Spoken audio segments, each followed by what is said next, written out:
नमस्कार। जो कहेंगे सच कहेंगे। मैं हूं सचिन।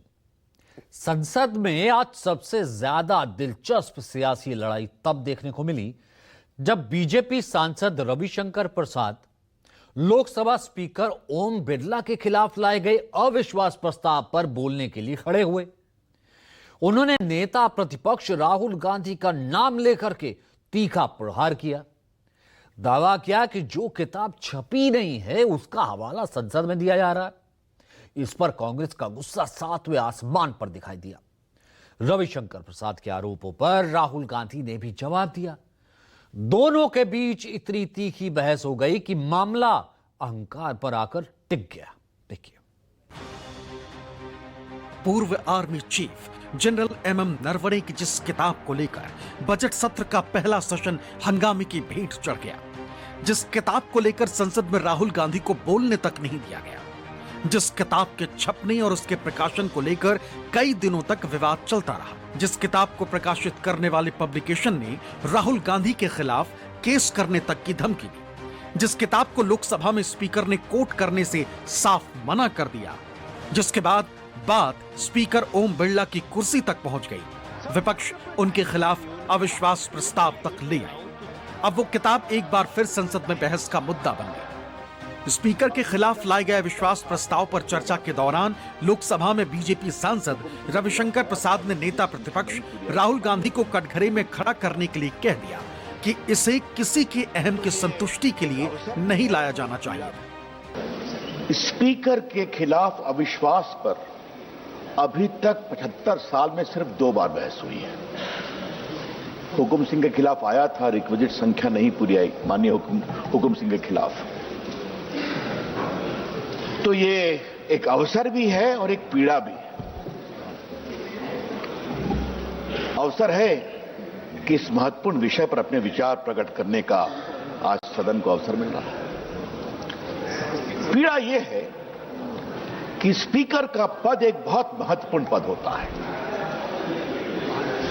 मैं इस पर आऊंगा कि संविधान सभा में क्या बहस हुई, लेकिन एक बात मैं बहुत विनम्रता से कहना चाहता हूं। स्पीकर के पद को और अविश्वास प्रस्ताव के उपकरण को किसी के अहंकार और अहम की संतुष्टि का माध्यम नहीं बनाना चाहिए। संसद में स्पीकर के खिलाफ लाए गए अविश्वास प्रस्ताव को बीजेपी सांसद रविशंकर प्रसाद ने राहुल गांधी का अहंकार बता दिया, जिस पर संसद में हंगामा खड़ा हो गया। संसद की बेल पर आकर कांग्रेस सांसदों ने जोरदार हंगामा किया। ये टकराव इतना ज्यादा बढ़ा कि बीजेपी सांसद रविशंकर प्रसाद को कहना पड़ा कि ठीक है, राहुल गांधी को 2 मिनट बोलने का समय दे दीजिए। आप उनको दे दीजिए 2 मिनट समय दे दीजिए 2 मिनट समय दे दीजिए बोल रहे हैं, बोलने दो। सत्ता पक्ष की ओर से आरोप नेता प्रतिपक्ष राहुल गांधी पर लगाए गए, राहुल को कटघरे में खड़ा किया गया, तो जवाब राहुल गांधी की ओर से भी दिया गया। Multiple times the discussion here is about the democratic process and the role of the speaker. Multiple times my name is being raised while things are being said about me. रुकिए सुनिए। This house is the expression of the people of India. This house does not represent one party. This house represents the whole country. देश की संसद किसी व्यक्ति विशेष की property नहीं, बल्कि 140 करोड़ देशवासियों की आवाज उठाने का सबसे बड़ा मंच है। ये ना तो सत्ता की जागीर है और ना ही विपक्ष की। तो फिर संसद के स्पीकर के खिलाफ अविश्वास प्रस्ताव विपक्ष क्यों लेकर आया? यही सवाल सत्ता पक्ष विपक्ष से पूछ रहा है। पर मुझे एक बात समझ में नहीं आती सर, ये क्यों अविश्वास प्रस्ताव आया है?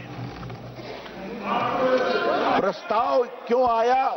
गौरव गोगोई ने बार बार कहा, वो सारे पुस्तक को लेके बात कही कि अगर वो मैगजीन कोट कर रहे थे तो क्या दिक्कत थी। सर मैं अपने को एक सवाल पूछूंगा, जो किताब छपी नहीं जो किताब अधिकृत रूप से सर्कुलेट हुई नहीं, जिसको छापने वाला कह रहा है मैं कानूनी कार्रवाई करूंगा, उसको कोई ऑथेंटिकेट कैसे कर सकता है? रविशंकर प्रसाद जिस किताब के ऑथेंटिकेशन पर सवाल खड़ा कर रहे हैं, दरअसल वो किताब पूर्व सेना प्रमुख जनरल एमएम नरवणे की अप्रकाशित किताब 4 स्टार्स ऑफ डेस्टिनी, जिसके कुछ अंश अखबार और पत्रिका में पहले ही छप चुके और विवाद से पहले किताब भी ऑनलाइन बाजार में उपलब्ध थी, जहां से राहुल गांधी उस किताब को खरीदने का दावा कर चुके। हालांकि विवाद बढ़ने के बाद प्रकाशक पेंगुइन इंडिया ने ये कहकर अपना पल्ला झाड़ लिया कि ये किताब अभी अप्रकाशित है, लेकिन वो कहते हैं ना कि बात निकलेगी तो फिर दूर तलक जाएगी, और यही हो रहा है। मल्टीपल टाइम मुझे रोका गया। Last time I raised the issue of the Prime Minister being compromised. I raised the issue of Mr. Narawane. I raised the issue of Epstein. Honorable LOP, And I raised the issue of Adani. I have given I was silent. permission that This after issue- the speech of these Ravi Shankar issues Prasad ji, are you will be fundamental given to the people of India. scope to speak. Our Prime Minister has been Okay. compromised. Everybody Okay. knows the Ravi result Shankar of the Prasad ji. compromise of our Prime Minister. Ravi Shankar सोचिए, जो विवाद किताब से शुरू हुआ, जिस किताब ने विपक्ष को प्रधानमंत्री मोदी के खिलाफ हल्ला बोलने का मौका दिया, जिससे सरकार ने पल्ला झाड़ लेने, विपक्ष के दावों को कटघरे में खड़ा कर देने और संसद की कार्रवाई से निकाल देने तक का फैसला लिया, वो उस विवाद की जड़ें इतनी मजबूत हो चुकी हैं कि आज विपक्ष प्रधानमंत्री पर कॉम्प्रोमाइज्ड का सबसे बड़ा आरोप लगा रहा है। Prasad ji, please start. I would like to very gently remind the honorable leader of opposition that the Prime Minister of India, Narendra Modi, can never be compromised. सच कहूं तो देश के प्रधानमंत्री का पद कॉम्प्रोमाइज्ड हो भी नहीं सकता है, क्योंकि इस पद के साथ देश के 140 करोड़ लोगों की उम्मीदें जुड़ी। देश की सियासी गर्मी थी तो जाहिर सी बात है, सियासी गर्मी के बीच क्योंकि युद्ध चल रहा है तो युद्ध की सरगर्मी और युद्ध की आहट तो सुनाई लगातार दे ही रही है, क्योंकि युद्ध खाड़ी देशों में चल रहा है। ईरान के साथ इजरायल और अमेरिका की पिछले 12 दिनों से भीषण जंग चल रही है। इस वॉर में हजारों लोग मारे जा चुके हैं, अरबों डॉलर स्वाह हो चुके हैं, मगर युद्ध थमने की बजाय अब लगातार अपना दायरा बढ़ाता चला जा रहा है, जिसका बेहद ही गंभीर असर उन देशों पर भी पड़ रहा है जिसका इस जंग से कोई सीधा सरोकार है नहीं। अब भारत भी उनमें से एक है। देश के अलग अलग इलाकों से घरेलू गैस के जिस तरह से लोगों को लंबी लंबी कतारों में लगना पड़ रहा है, जो तस्वीरें सामने आ रही हैं, उससे सरकार की सिरदर्दी बढ़ गई है। हालांकि सरकार का दावा है, यह दावा है कि देश में बिल्कुल भी गैस संकट नहीं है। क्या देश में वाकई में घरेलू गैस की किल्लत हो गई? क्या सच में देश में सिलेंडर की सप्लाई ठप हो गई? क्या हकीकत में देश में एलएनजी के आयात बंद हो गए?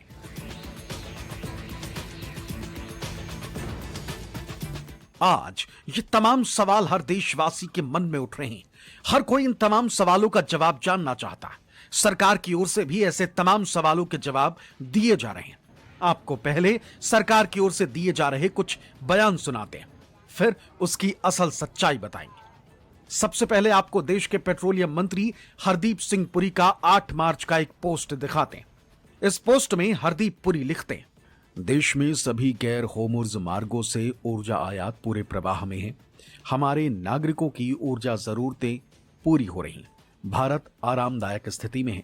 इस संबंध में चिंता या अटकलों के लिए कोई जगह नहीं है। इसके बाद अगले दिन 9 मार्च को भी मंत्री हरदीप सिंह पुरी एक एक्स पोस्ट करते हैं। इस पोस्ट में उन्होंने लिखा, भारत में उन रास्तों से बिना रुकावट ऊर्जा आयात हो रही है जो संघर्ष से प्रभावित नहीं है। हम अपने नागरिकों को ऊर्जा की उपलब्धता सुनिश्चित करने के लिए सभी आवश्यक कदम उठा रहे हैं। इसी दिन 9 मार्च को ही पेट्रोलियम और नेचुरल गैस मंत्रालय की ओर से भी एक पोस्ट आता है। इस एक्स पोस्ट में मिनिस्ट्री की ओर से लिखा जाता है कि मंत्रालय ने घरेलू उपभोक्ताओं के लिए एलपीजी आपूर्ति को प्राथमिकता दी है और जमाखोरी कालाबाजारी को रोकने के लिए 25 दिनों की इंटर बुकिंग अवधि लागू की है। आयातित एलपीजी से मिलने वाली गैर घरेलू आपूर्ति को अस्पतालों और शैक्षणिक संस्थानों जैसे आवश्यक गैर घरेलू क्षेत्रों को प्राथमिकता दी जा रही है। रेस्टोरेंट, होटल और अन्य उद्योगों जैसे अन्य गैर घरेलू क्षेत्रों को एलपीजी आपूर्ति के लिए तेल विपणन कंपनियों ओएमसीज के 3 कार्यकारी निदेशकों ईडीज की एक समिति गठित की गई, जो इन क्षेत्रों से मिलने वाले अनुरोधों की समीक्षा करेगी। इसके बाद अगले दिन पेट्रोलियम मंत्री हरदीप सिंह पुरी फिर एक एक्स पोस्ट करते हैं। इसमें वो लिखते, भारत लगातार अलग अलग स्रोतों और रास्तों से ऊर्जा आयात कर रहा है। हमने ये सुनिश्चित करने के लिए कदम उठाए हैं कि घरेलू उपभोक्ताओं को सीएनजी और पीएनजी की 100% आपूर्ति हो और युद्ध की स्थिति के बावजूद अन्य उद्योगों को उनकी 70 से 80% आपूर्ति मिलती रहे।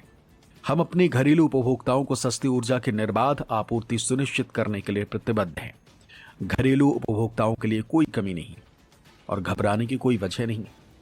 न सिर्फ पेट्रोलियम मंत्री और मंत्रालय बल्कि सरकार के दूसरे विभाग के मंत्री भी ये लगातार कह रहे हैं कि देश में ईंधन की कोई कमी नहीं। Well, there is absolutely no shortage of fuel. More details are being worked out. There is a serious war going on. I think everybody knows about it. The people are seeing it on television. You are showing it relentlessly. यहां तक कि BJP शासित प्रदेश सरकारों के मुख्यमंत्री और उप मुख्यमंत्री भी लगातार कह रहे हैं कि कहीं भी गैस संकट नहीं। जब कोविड हुए थे, लोगों ने ये बोले थे कि हमारा देश में ऑक्सीजन का क्राइसिस होगा, लेकिन प्रधानमंत्री जी ने ऐसे स्थिति को संभाला कि किसी को ऑक्सीजन का कमियां महसूस होने नहीं दिया। मेरा मानना है विश्व में संकट है, क्राइसिस है और बहुत बड़ा संकट है, लेकिन हमारा प्रधानमंत्री जी डोमेस्टिक एलपीजी का कमी नहीं होने देगा, ऐसा मेरा मन में विश्वास है। कोई भी कालाबाजारी करता है तो शीघ्र कार्रवाई करेगी सरकार। एकदम जनता को सारी सुविधा मिलते रहे, इसका पूरा प्रयास करेगी। एक वैश्विक के ये प्रभाव सब जगह पड़ सकता है, इसमें कोई दिक्कत नहीं, लेकिन इसके सामना करने के लिए हमारे यशस्वी प्रधानमंत्री नरेंद्र मोदी जी ने सभी डिपार्टमेंट्स के मंत्रियों से उन्होंने सभी को आदेशित किया है भाई किसी प्रकार की इस तरह की समस्या नहीं आए। इसके लिए भी उन्होंने बुला के और मीटिंग कर रहे हैं और निश्चित रूप से इस तरह की एक वैश्विक स्तर की जो समस्या है, हम ये कह सकते हैं कि जो कॉमर्शियल जो हमारे सिलेंडर है उन पे थोड़ी सी स्थिति को काबू करने के लिए किया गया है। बाकी तो घरेलू जो उपभोक्ता है उनको कहीं कोई दिक्कत नहीं आने देंगे और धीरे धीरे इस समस्या का। राजधानी दिल्ली से लेकर नोएडा, पटना, लखनऊ, हरिद्वार, जयपुर, भोपाल और जगदलपुर की इन तस्वीरों को देखकर आप अंदाजा लगा सकते हैं कि देश में घरेलू गैस के लिए लोगों को किस तरह परेशानी उठानी पड़ रही। यहाँ पर कई सारे लोग ऐसे हैं कि जो सुबह 6 बजे से ही यहाँ पर आए हुए हैं और लाइन लगा करके यहाँ पर गैस के इंतजार में हैं। यहाँ आप देख सकते हैं कि ये लाइन लगी हुई है, गाड़ी कब आएगी इनको नहीं पता, लेकिन यह है कि सुबह 6 बजे से यहाँ पर लोग जो है हटे हुए हैं। ये बताइए कि आप जो है आप गैस लेने आए? जी। क्या नाम है आपका? मोहम्मद सगीर। अच्छा, कब से आए, कितने बजे आए? 7 बजे से बैठे हैं। अच्छा जी। कब आएगी गाड़ी, कब मिलेगी? अब कोई पता नहीं है कब मिलेगा। राजस्थान में भी घरेलू और कमर्शियल गैस सिलेंडर की सप्लाई गड़बड़ाती नजर आ रही है। लोग पैनिक होते नजर आ रहे हैं, जबकि हकीकत यह है कि उन्हें बार बार कहा जा रहा है कि वक्त पर आपको बुकिंग के बाद सिलेंडर मिल जाएगा। यहाँ पर देखिए, एक गैस एजेंसी में हूँ, कितने सारे लोग यहाँ पर मौजूद हैं और ये सभी लोग इंतजार कर रहे हैं कि इन्हें इनका सिलेंडर रिफिल हो जाए। कितने दिन से वेट कर रहे हैं? सर मेरे को 15 दिन हो गए और कल मेरा ओटीपी आ गया। ओटीपी आने के बाद ये बोले कि आ जाएगा। आज 1 घंटे हो गए मेरे को ऑफिस में खड़े हुए। 1 घंटे में ये दिया, बोला कि और आधे घंटे खड़े हो जब आपका नंबर आएगा। बहुत ज़्यादा परेशानी हो रही है। पटना सहित पूरे बिहार में गैस एलपीजी सिलेंडरों की आपूर्ति चरमरा सी गई है। लोग परेशान हैं, चाहे वो घरेलू उपभोक्ता हों या फिर कमर्शियल सिलेंडर का उपभोग करने वाले। होटल वाले काफ़ी परेशान हैं क्योंकि कल से सप्लाई बिल्कुल बंद हो गई है और ऐसे में उनकी परेशानी है कि जो ब्लैक मार्केटिंग है वो काफ़ी बढ़ गया है। कहाँ से आप नंबर लगाने आए थे? यहाँ हम कॉमर्शियल सिलेंडर लेने आए थे। मेरा नाम राजवीर कुमार है, लेकिन अभी हम पूछने गए कि कॉमर्शियल सिलेंडर मिलेगा क्या, तो बोल रहे हैं क्या कि नहीं मिलेगा, और बोल रहे हैं क्या सरकार मुझे बताएंगी तब हम बताएंगे। तो फिर ये ऑफिस क्यों खोल के रखे हुए हैं? इन्हें तो बंद कर देना चाहिए ना।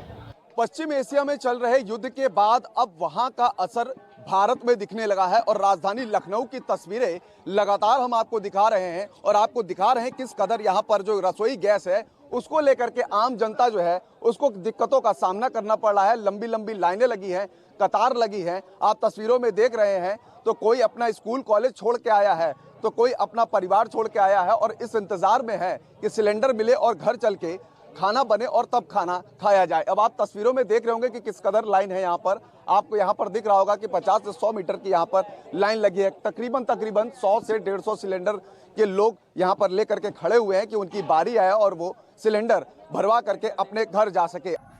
क्या ये संकट नहीं है? शहर से लेकर गांव-गांव तक गैस एजेंसियों के बाहर लंबी लंबी कतारें लगने लगी। चिलचिलाती धूप में घंटों सड़क पर लोग खड़े रहने को मजबूर हैं। यहां तक कि लोग आपस में उलझने तक लग गए।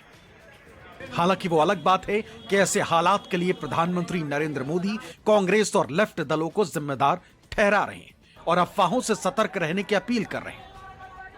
ये लोग मिलकर अफवाहें फैलाने में जुटे हैं। आज युद्ध के समय,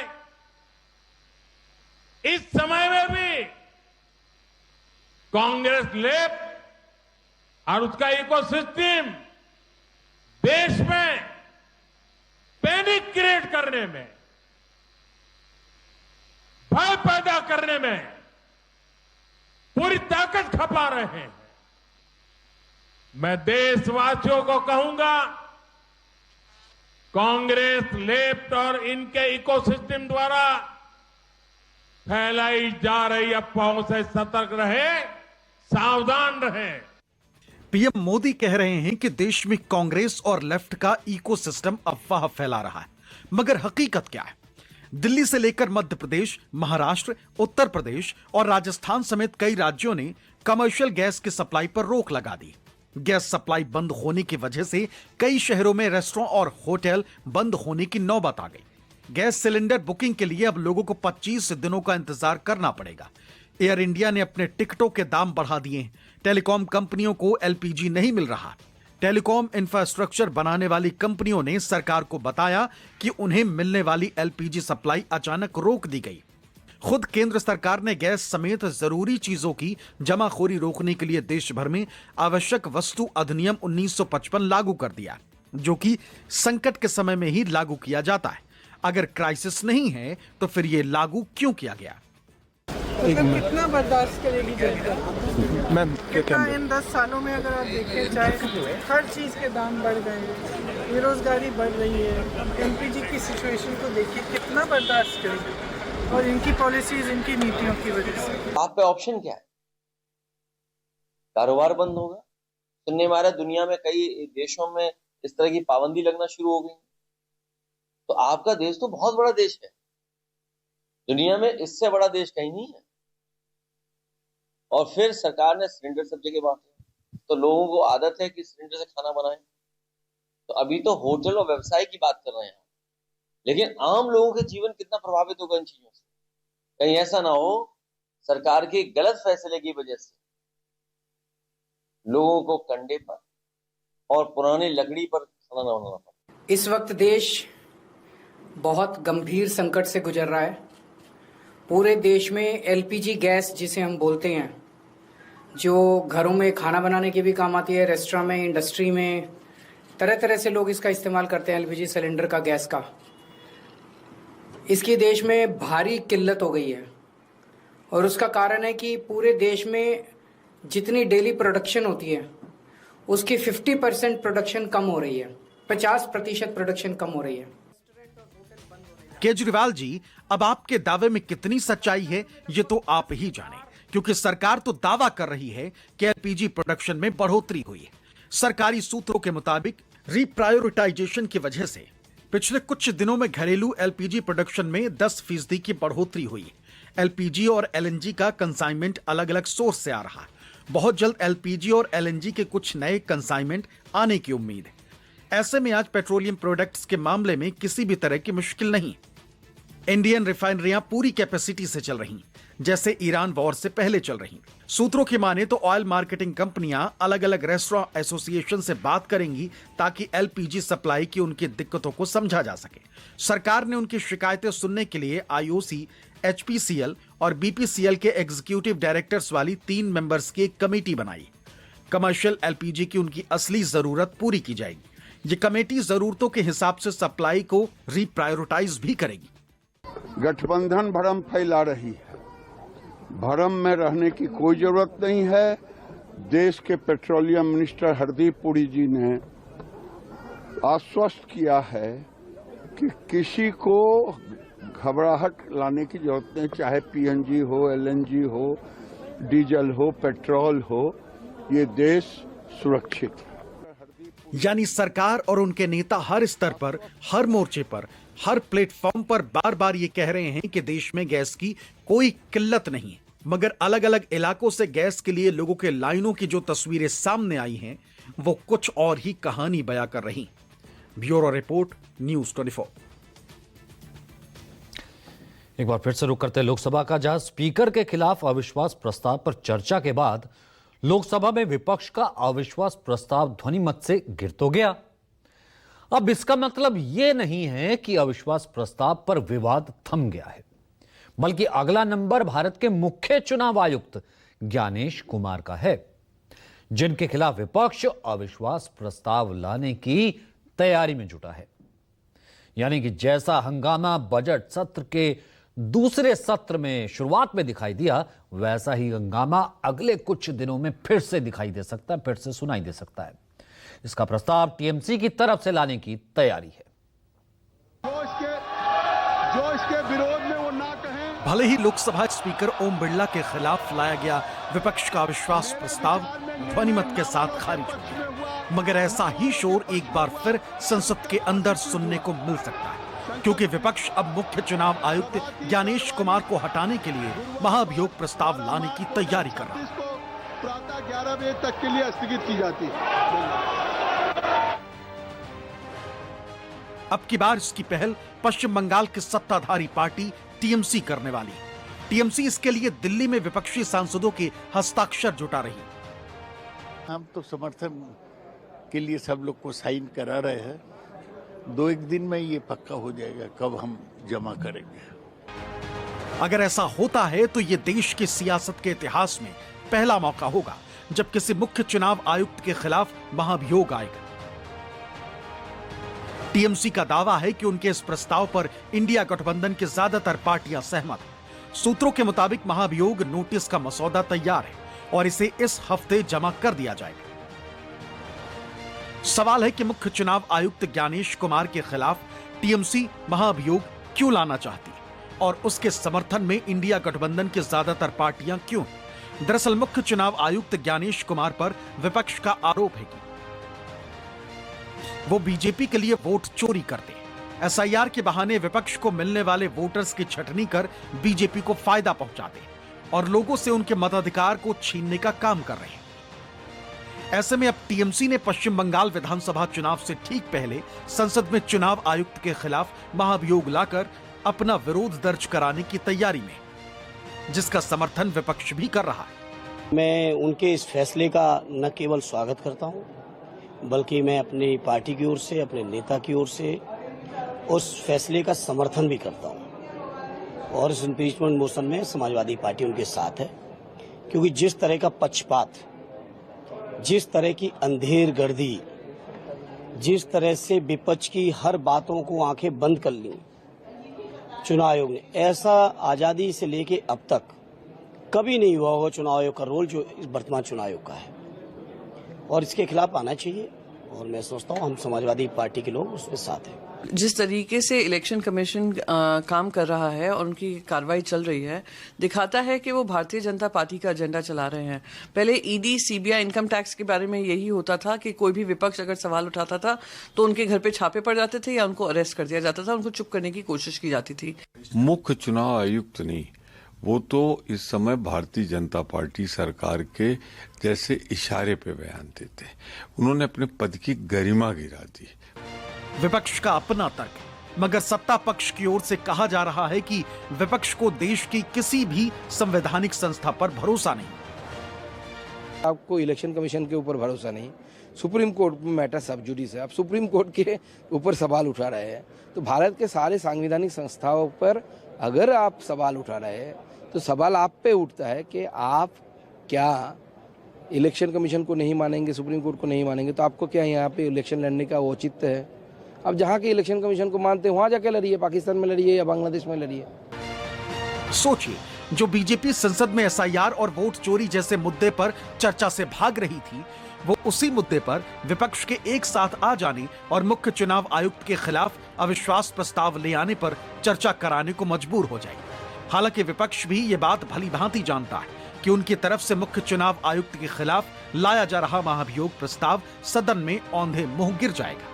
तो फिर सवाल है कि विपक्ष ऐसा क्यों कर रहा है?